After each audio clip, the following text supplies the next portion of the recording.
तर मित्रांनो, तुम्ही बघू शकता सुरंगी यायला सुरुवात झाली आणि सुरुवातीला असे त्याचे लाल स्पाइक्स म्हणा किंवा लाल असे गट्टूसारखे उगलेले आणि ही नंतर फुलं होणार आहेत. इथं भरपूर लागली आहेत. ज्याला जास्त कळत नाही ह्यातलं ती लोक अशी कामं करतात बघ, सुरंगीच्या झाडाखाली टूबॉर्ग.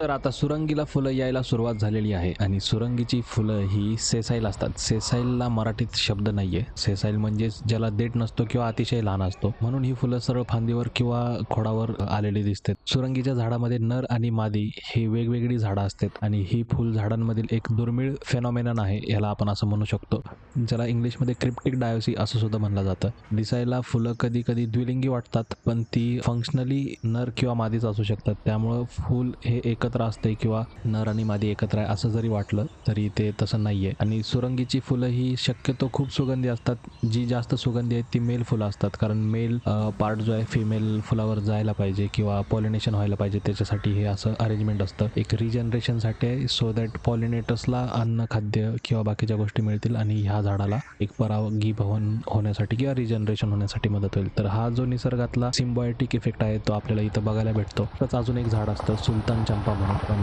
फंक्शनली म्हणा किंवा त्याचा स्मेल जो आहे तो कम्प्लिटली वेगळा असतो, पण दिसायला हे सुरंगीसारखंच असतं. ऑनलाईन कधी सर्च केला तर सुलतान चंपा तुम्ही सर्च करा, ऑलमोस्ट सुरंगी आहे असं तुम्हाला वाटेल किंवा रिजन वेगळा असल्यामुळे त्याचं नाव वेगळं आहे असं तुम्हाला वाटेल. पण इन डिटेल ज्यावेळेस आपण बघतो त्यावेळेस आपल्याला कळतं की सुरंगी आणि सुलतान चंपा ही कम्प्लिटली वेगळी फुलं आहेत.